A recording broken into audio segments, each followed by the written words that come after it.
আসসালামু আলাইকুম। আমি doctor Riya, medical officer of integrated Medicare. আজকে আপনাদের সামনে এক নতুন ভিডিও নিয়ে এসেছি। আজকের বিষয় চুল পড়া। এখন শীতকালে সবারই কম বেশি চুল পড়ে। তো আমরা আজকে সেই চুল পড়ার কারণ নিয়ে কথা বলবো। প্রথমেই আমরা জেনে নিই চুল কেন পড়ে। শীতকালে আমাদের রক্ত সঞ্চালন কমে যায় দেহে, ফলে চুল পড়ে। তারপর দেখা যায় যে শীতকালে রোদ কম থাকে, আমাদের রোদে কম যাওয়া হয়, সেক্ষেত্রে ভিটামিন ডি এর অভাব দেখা যায়, আর ভিটামিন ডি এর অভাবেও চুল পড়ে। তারপর যেমন পুষ্টিকর খাবার vitamin D, zinc, magnesium, বায়োটিন, calcium এগুলার অভাব হলেও আমাদের চুল পড়ে। আবার আমাদের মেয়েদের ক্ষেত্রে হরমোনাল অনেক ডিসঅর্ডার থাকে, যেমন থাইরয়েডের সমস্যা থাকলে অনেকেরই চুল পড়ার প্রবণতা দেখা যায়। আবার পিসিওএস, এক্ষেত্রে অ্যান্ড্রোজেনের পরিমাণ অনেক বেড়ে যায়। অ্যান্ড্রোজেনের পরিমাণ বেড়ে গেলেও চুল পড়ার প্রবণতা বেড়ে যায়। এরপরে আছে ইস্ট্রোজেন কমে গেলেও চুল পড়ার প্রবণতা দেখা যায়। আমাদের মেয়েদের ক্ষেত্রে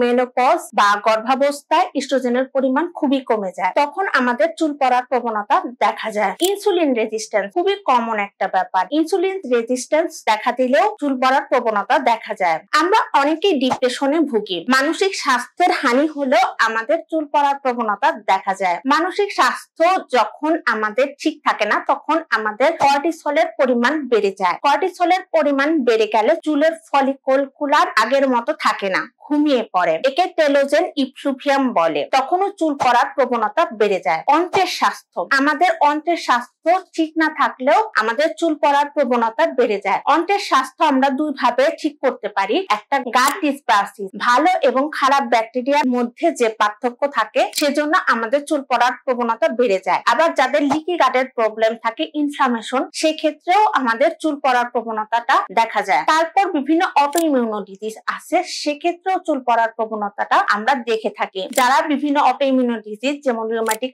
আর্থ্রাইটিস, এসএলই এসব রোগে আক্রান্ত, তাদেরও চুল পড়ার পরিমাণ অনেক বেশি থাকে। শীতকালে আমাদের স্কাল্প অনেক ড্রাই থাকে, যার জন্য আমাদের চুল পড়ার পরিমাণ বেড়ে যায়। তারপরে শীতকালে ইলেকট্রিক স্ট্যাটিক নামে একটি ইলেকট্রিসিটি তৈরি হয়, এই ইলেকট্রিসিটির কারণেও আমাদের চুল পড়ার প্রবণতা দেখা যায়। তো আজকে আমরা জানতে পারলাম শীতকালে বা আমাদের চুল কেন পড়ে। পরবর্তী ভিডিও দেখার জন্য আমন্ত্রণ রইল।